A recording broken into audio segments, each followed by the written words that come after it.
Hey everybody, welcome back to the LuckyDog podcast. This is your host, Elias Roush. This podcast is sponsored by EliasRoushMedia.com. Photo, video, digital media production. I don't know why my brain was kind of like going off in a little distance there for a second. I don't know what's going on.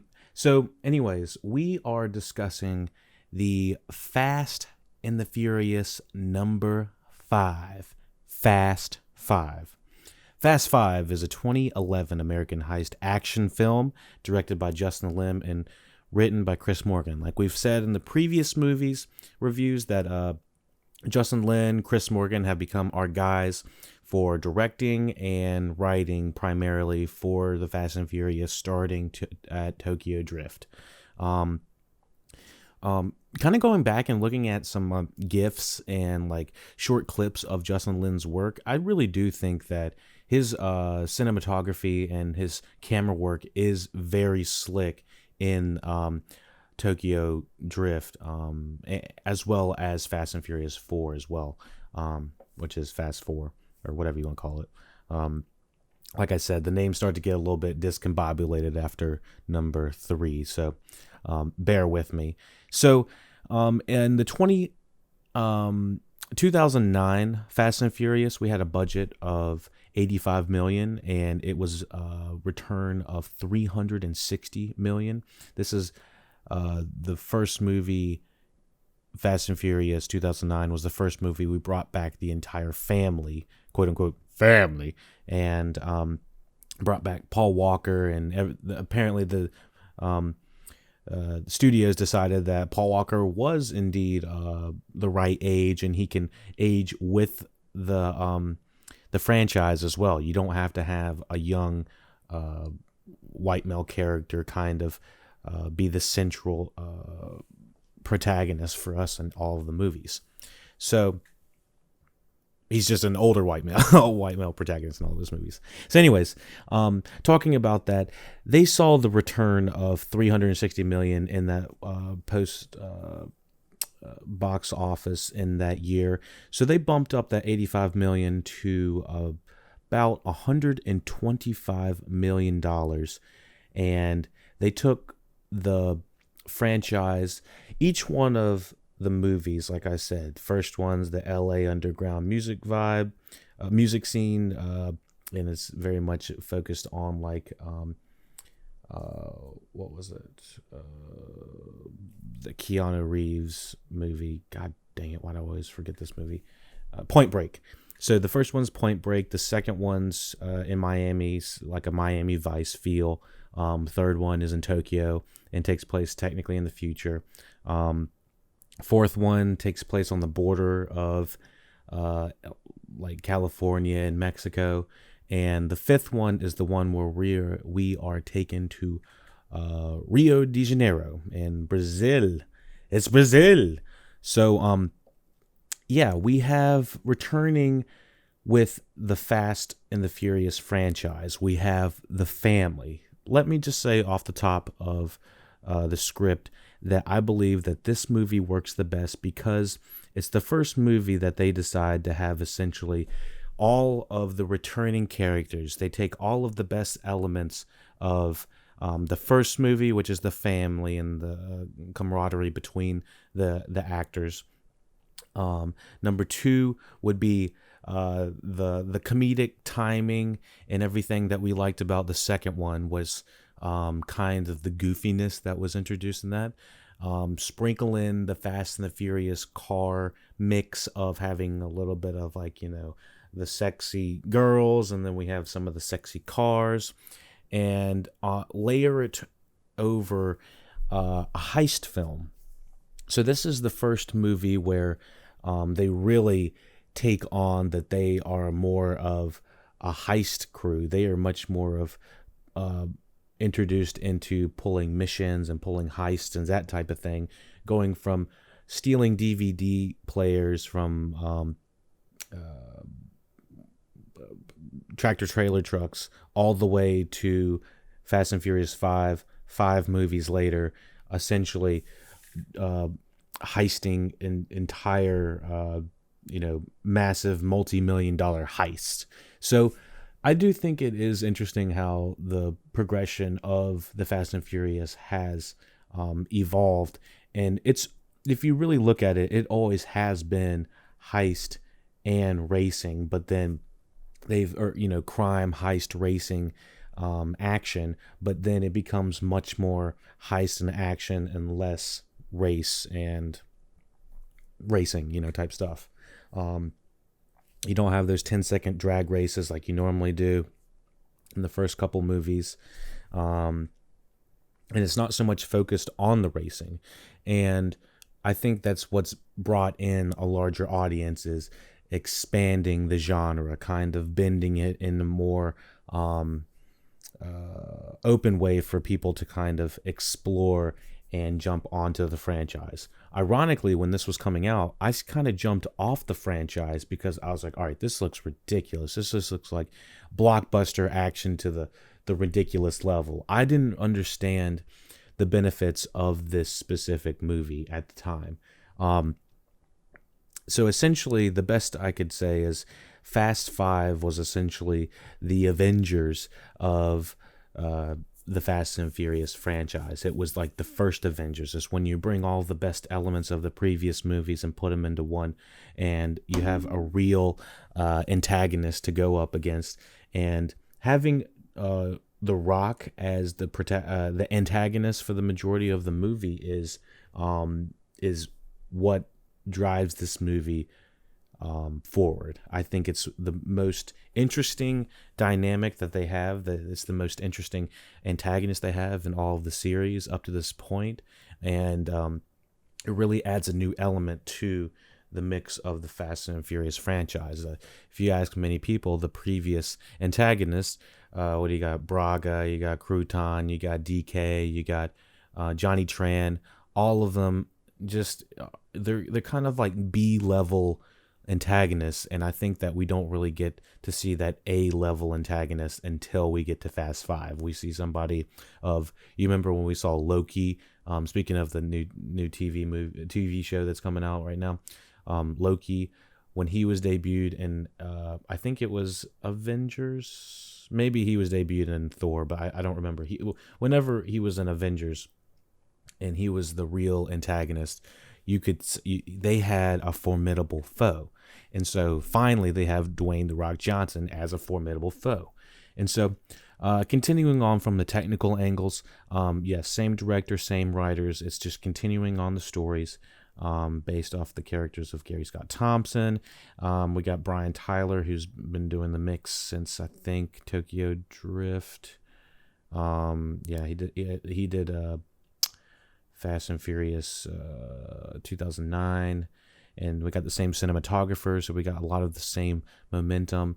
Let me see. Christian Kelly Fred are Wagner Matsumatsu and Raskin. Those are the editors, and two of those are the same editors from Fast and Furious. So they're growing and learning as a team. I enjoy seeing that from the technical angles, to see that it's the same people working behind the scenes.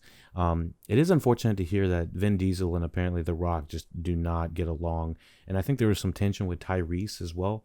Not sure what happened or what's going on there, but just kind of wanted to touch base on that it sucks that they aren't actually a legitimate family. At one point I heard the Vin Diesel and The Rock wouldn't share the screen on set. They wouldn't be on set together at any point, which is surprising to see, because they are magnetic in this movie as action film stars. They are just like yin and yang, and it's so much fun to see it. So let me see what else we got.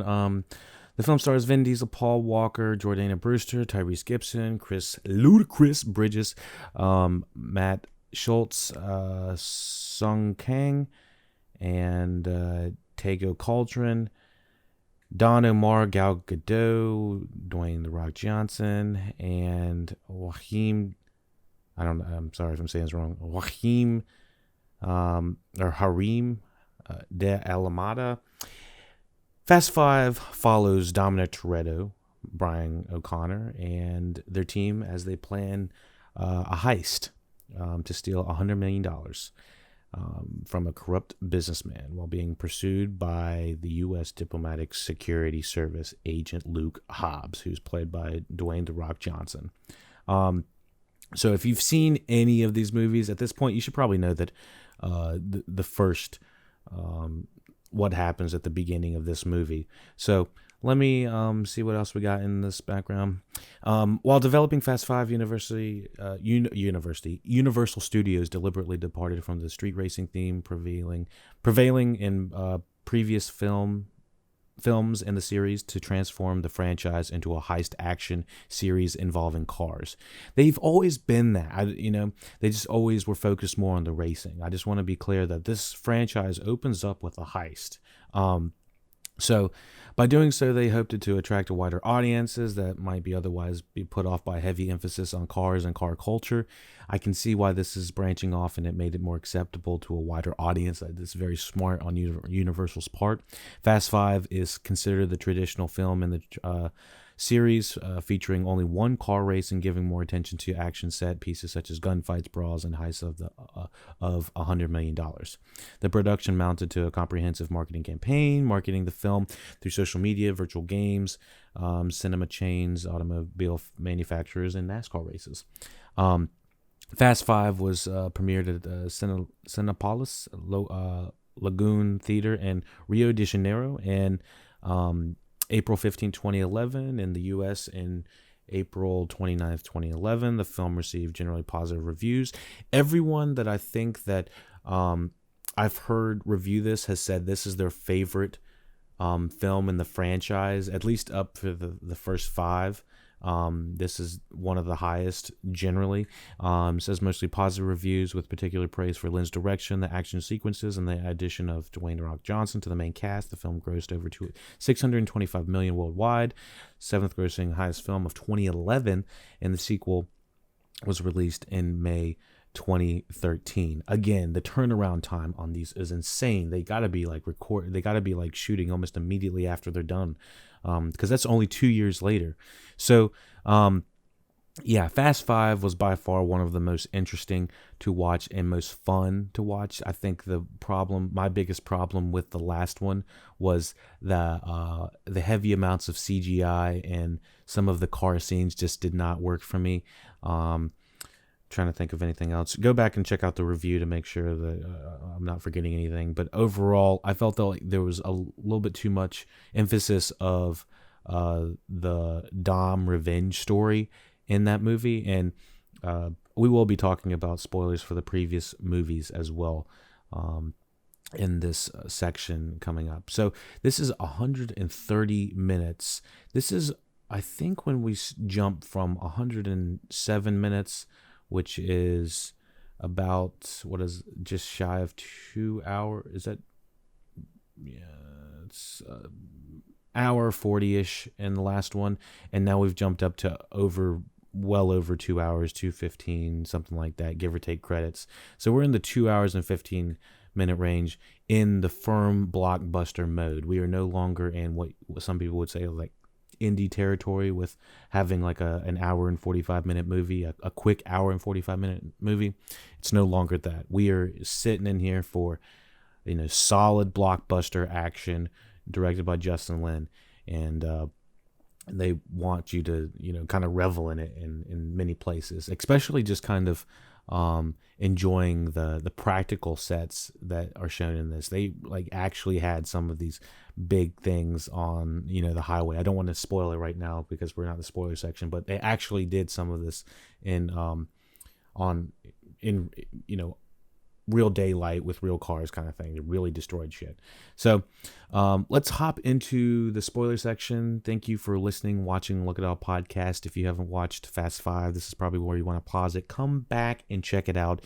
And unless you don't give a shit and you're just like, fuck it, we're joining the family, we're gonna listen to it regardless. So let's do it right here. Okay, so thank you for watching, listening, Look It All podcast. Check out all the social medias, Twitch Live, YouTube for the post. What do you got? The SoundCloud for the mastered, Patreon for the early, Facebook for the groups, and Discord for hanging out after hours. We got all the social medias. Thank you for listening, watching Look It Out podcast, and here is the spoiler section for Fast 5. We are also going to talk about the Twitter tweets, whatever you want to call them, that we had during the as we were watching along with the movie, what we had to say about that. I'll probably leave that for the very end. So let me get a little bit of coffee. Let me see if I can't mute myself so I can't. Oh, whoops. I swear that wasn't me. That was my foot. I'm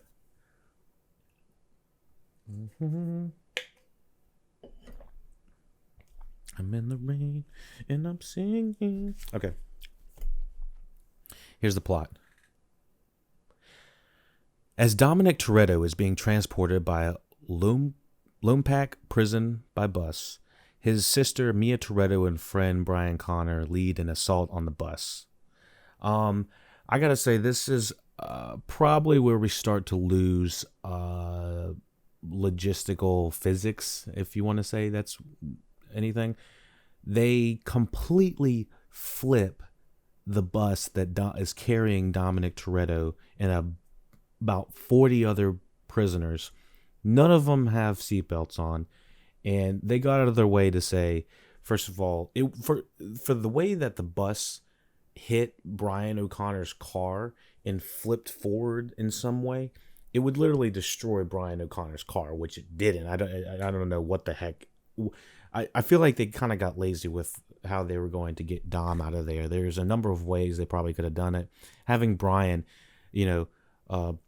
brake really fast and the bus kind of flip over it just did not make any fucking sense to me. I guess this is kind of where you just have to like say, fuck it. This is where people no longer get hurt. Gravity is kind of optional at some points. And, I was just like, holy sack. And they go out of their way to definitely say that nobody had died. It was like, okay, that's believable. So, leaps of logic, you're going to have to jump over a lot of those during this one. So this frees Dom. While authorities search for them, the trio escapes to Rio de Janeiro.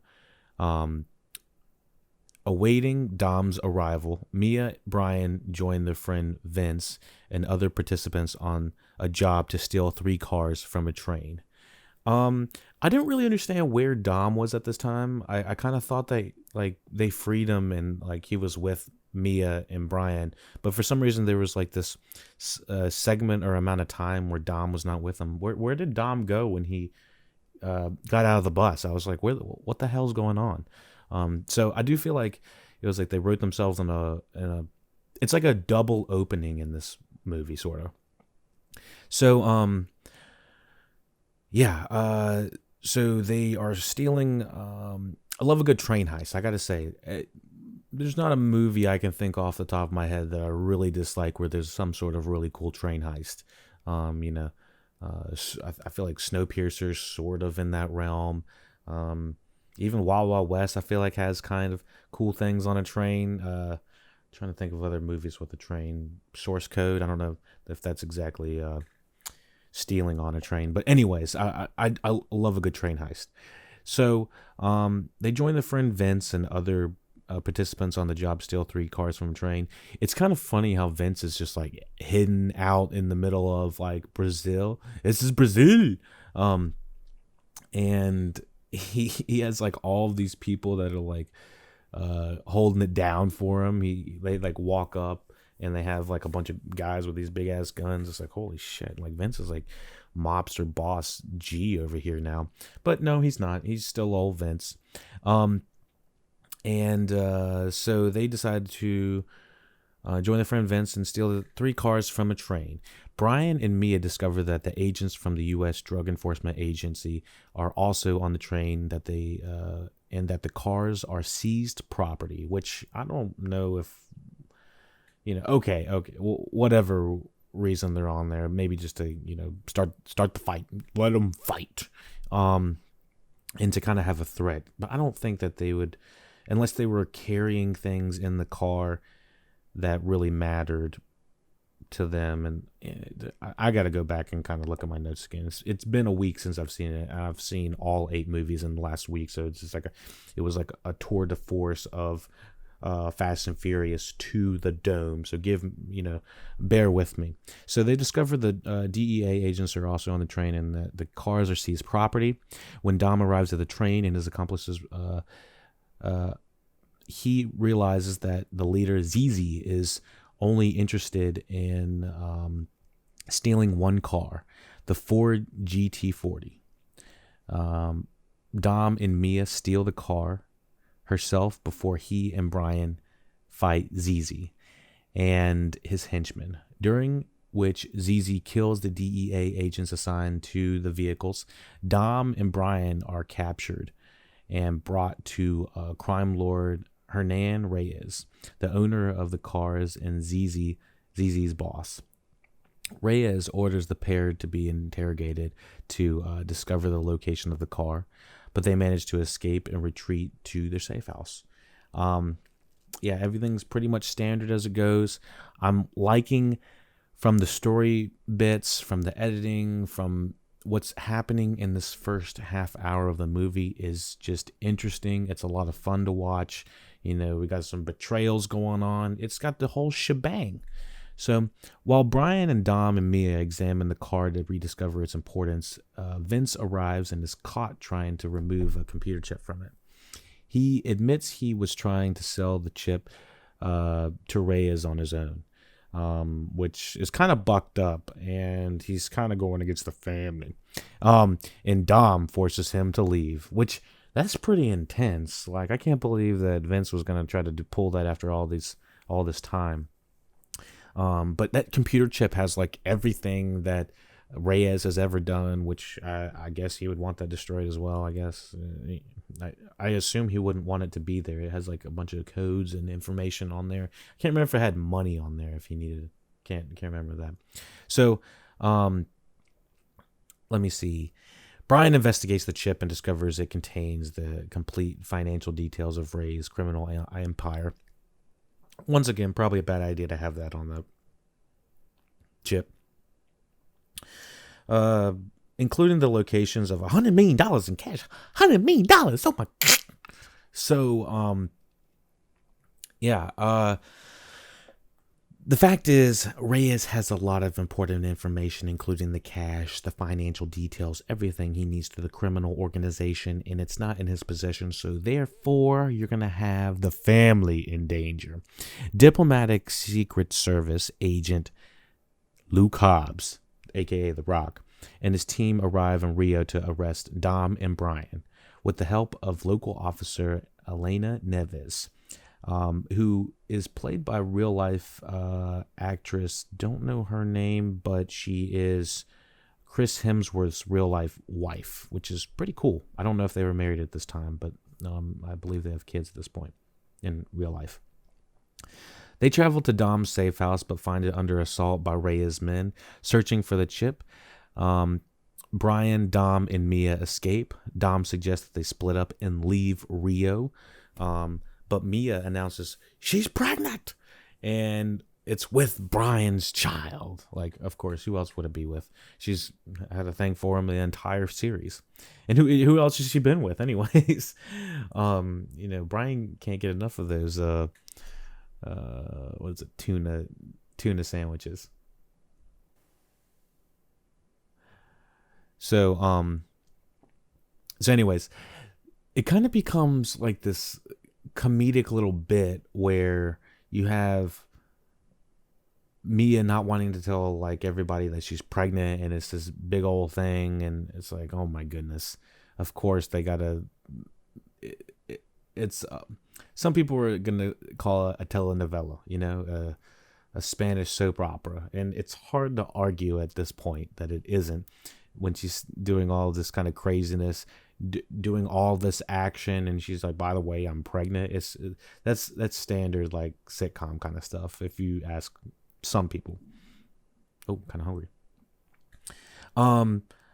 So Dom agrees to stick together and suggests that they steal the money from Reyes to start a new life, which is kind of ballsy. I don't know how that would be starting a new life. That's just kind of like asking for trouble, in my opinion.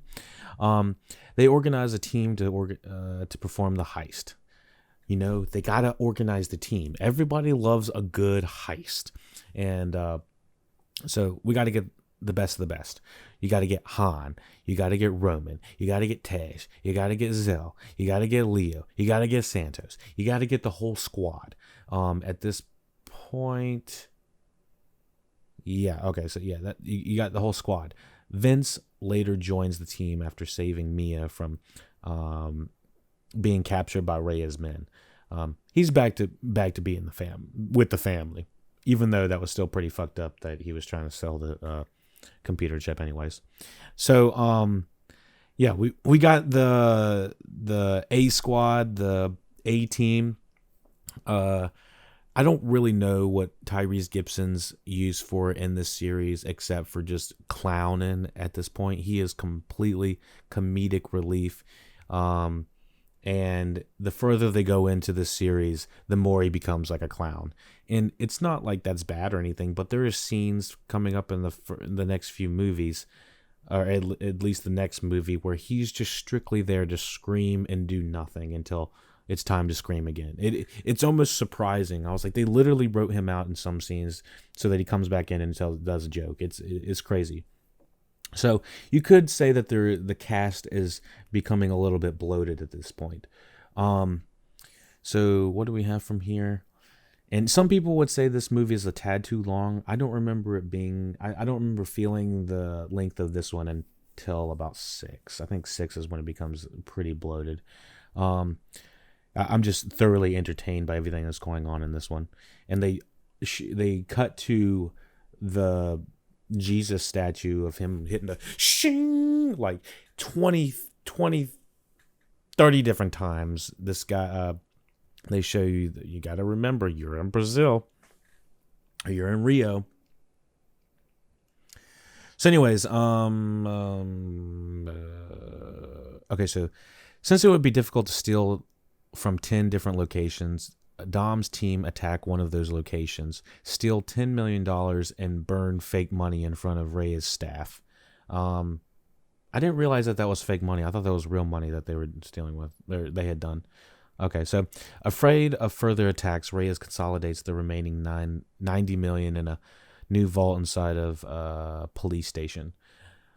Dom's team do surveillance, buy cars and equipment, acquire Reyes' handprint through the means of Han and Gazelle.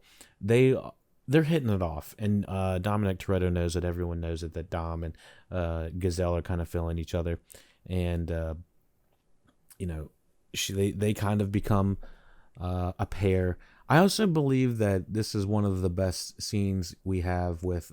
It's not one of the best scenes.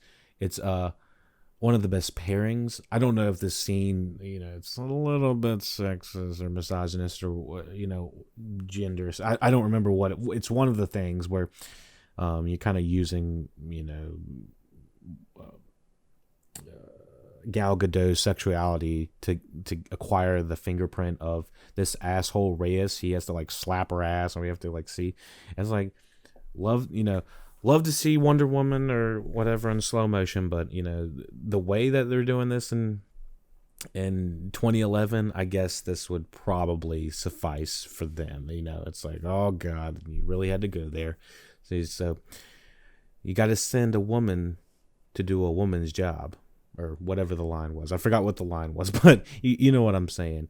It was a little bit weird. But anyways, Han is like dazzled by that ass. I mean, he is fallen in love immediately as soon as he sees her just whip that towel off, and she's going straight for that fingerprint. But anyways, they do the surveillance Home Alone style. They are like bust up in there with like this RC car, find out that they need a handprint, and this is where Ludacris completely changes what kind of character he is. In the second movie where he's introduced, he's a garage owner and he runs races.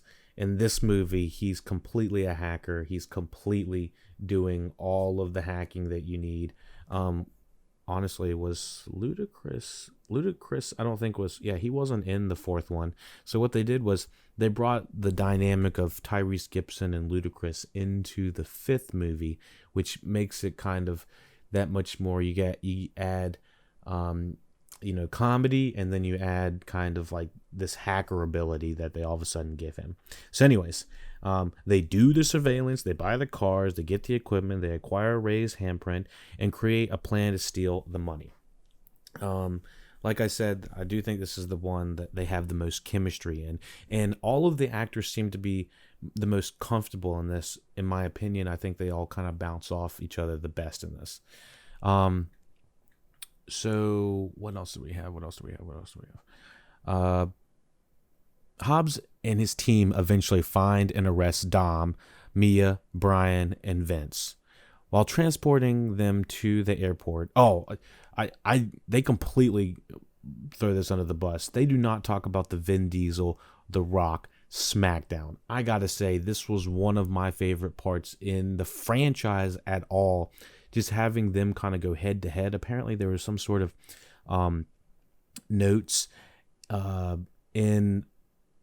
in the movie notes or something like that, like in their contracts, they have to have an equal amount of hits to each other. So if Dominic Toretto has 10 hits on The Rock has to have 10 hits on him. They can't make it look like one loses and one wins or something like that. Just absolutely childish behavior, it sounds like, behind the scenes. If this is true, it's just like, wow, can y'all not set aside egos so that you can tell a story? Or is someone really being an ass behind the scenes? Which, I'm not here to say who is and who isn't. I haven't been, I'm not behind the scenes. I'm not on set. I don't know what's going on in their heads. This could be all for show. It could be all for marketing purposes. If it was for marketing purposes, I don't think it would be lasting this long, because I hear that Vin Diesel and The Rock can't stand each other. So it sucks that they aren't, like I said earlier, a legitimate quote unquote family. So, this Smackdown, like, it is fucking legit. While transporting them to the airport for extradition, and I just want to say that The Rock is almost hit by a wrench from Vin Diesel at the very end of that fight. So you could possibly say Vin Diesel was about to take him out, but I don't think he would have done that. And it was kind of in the same, way that they were kind of referring to the first movie. They like to do a lot of callbacks in a way, the way that they shoot the cars, the NOS, they do the certain shots are very specific to how they do them in the previous movies, and they like to kind of pay sort of like homage a little bit.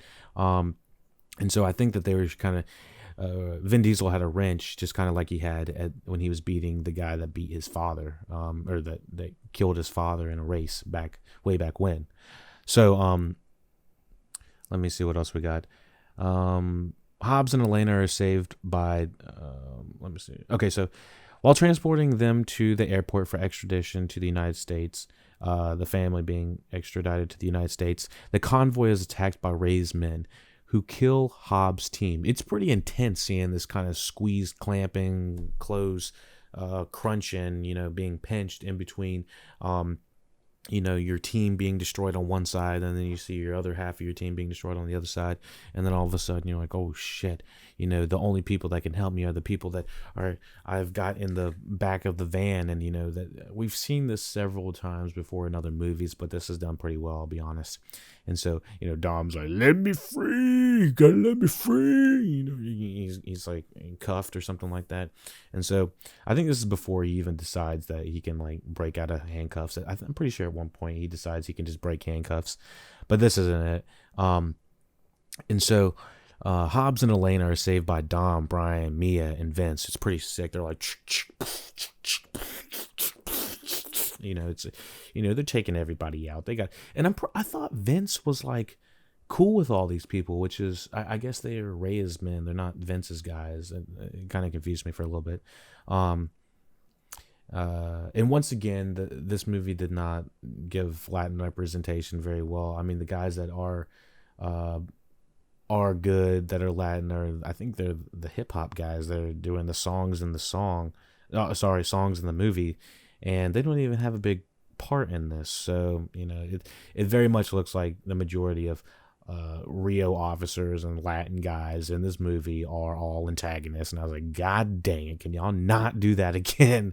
Can y'all give us someone that is not an asshole, that is Latin, and positive representation? That's all we ask.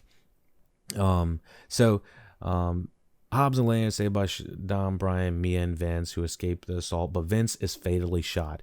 I'm pretty sure Vince is fatally shot off screen, and he's shot in the same position that he was in the first movie. Don't take me, take everything I say as a grain of salt, but I'm pretty sure that he has like these scars on his arm, and he's shot in the same place. He basically goes in the same way he was about to in the first movie.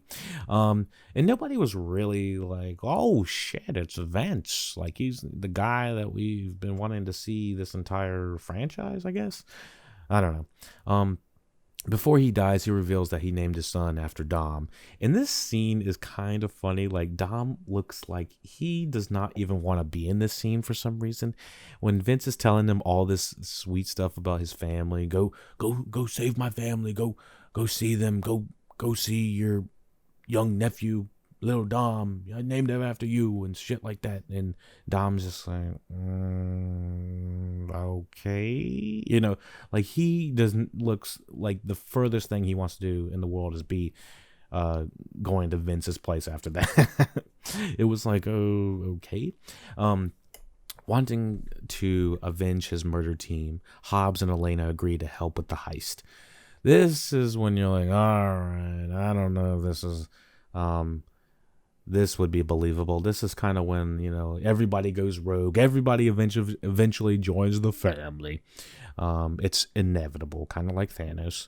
The gang break into the police station and tear the vault holding Ray's money from the building, which, holy sack, however much it would take for horsepower, it would take for a car to pull like a fucking safe, even 2 cars. I don't care how much. It'd be tons. The thing would weigh tons.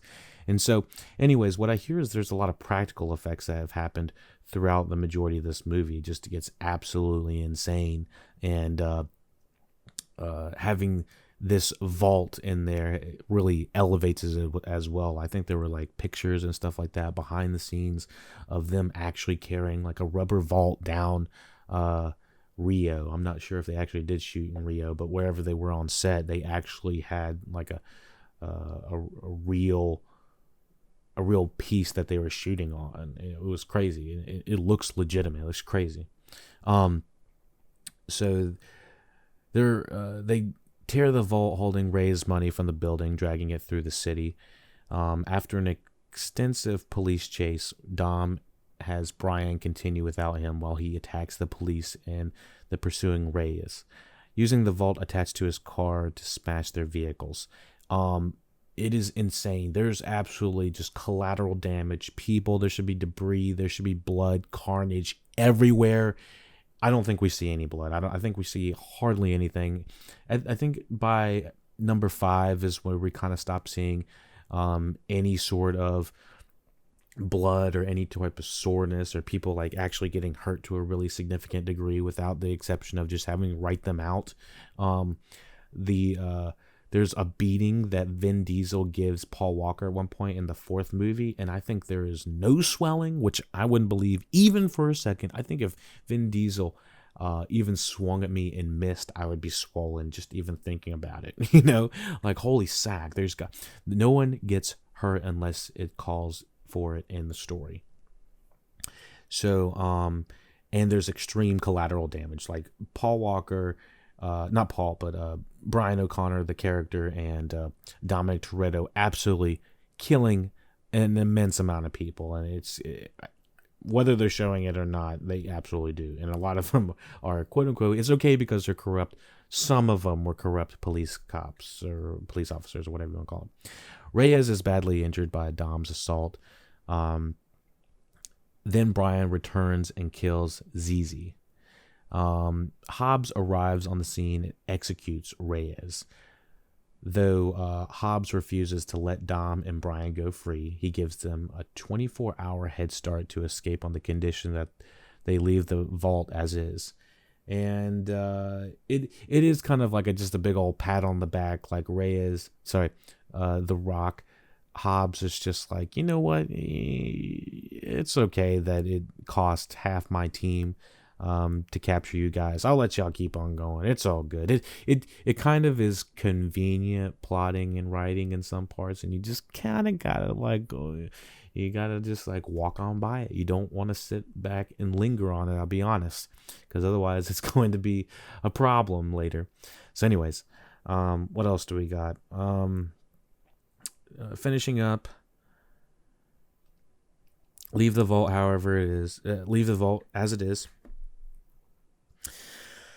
However, the vault is empty as it is switched during the chase, with the real vault being successfully opened.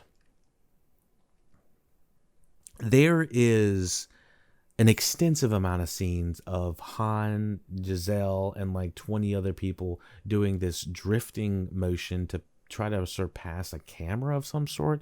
And everything they do in the heist, just like any other heist movie, normally would go wrong, but they didn't even practice any of the stunts or any of the things that they were going to have to actually do in this movie. They didn't practice. They were practicing drifting by a camera as if, I think there might have been a camera where where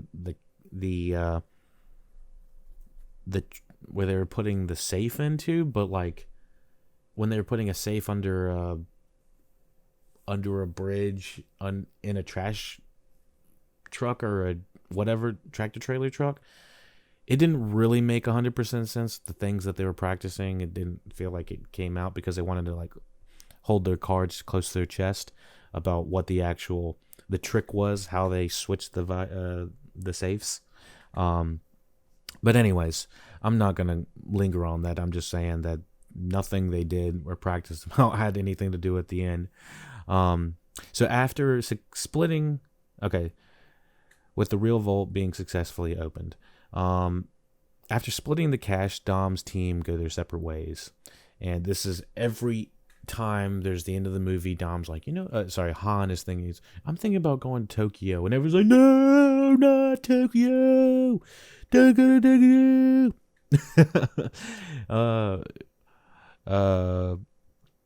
So they go their separate ways. On a tropical beach, Brian challenges Dom to a final no-stakes race to prove who is the better driver. And it is pretty interesting that they have... is this the movie that they have that one race where... I think it might be the 6th movie. There's one of the movies that... it might be the 5th one. I don't know. I think there is. No, I don't know. I don't have my notes in front of me. Let me get the tweets though. There's one of the movies. I think it's either 5, 6, or 7, where Brian and Dom are racing, and they are starting the race, and then they cut to after the race. I want to say it's the 6th movie. And people were pretty pissed about that because they're like, what?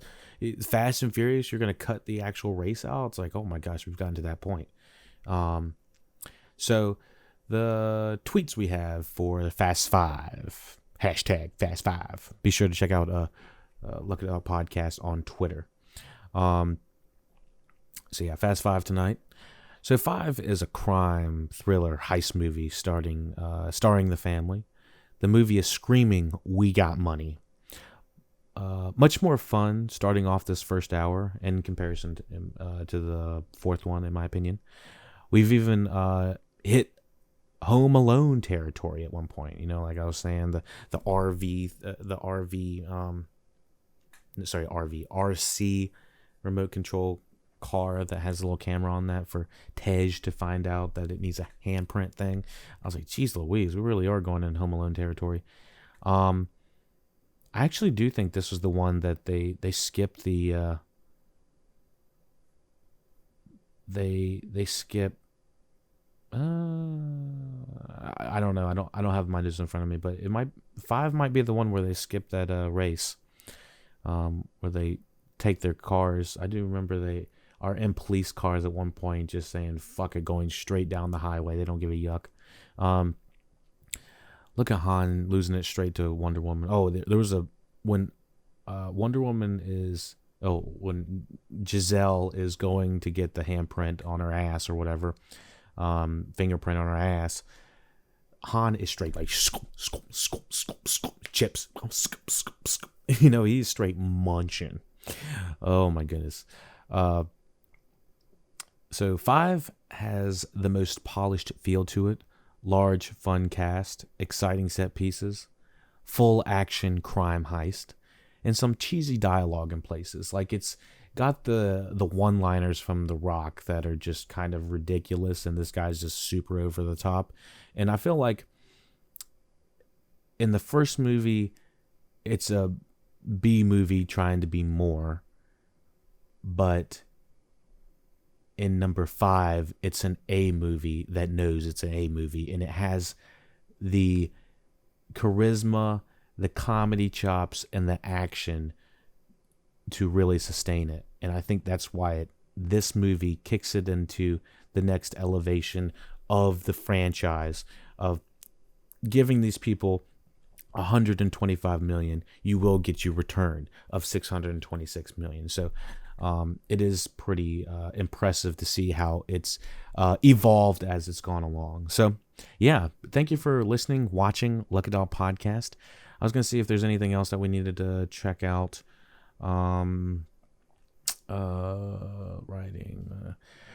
The writing in this, Lynn wanted to explore the elements of freedom and family in the film, collaborating with Morgan towards the ideal, both having worked together in previous installments of the franchise.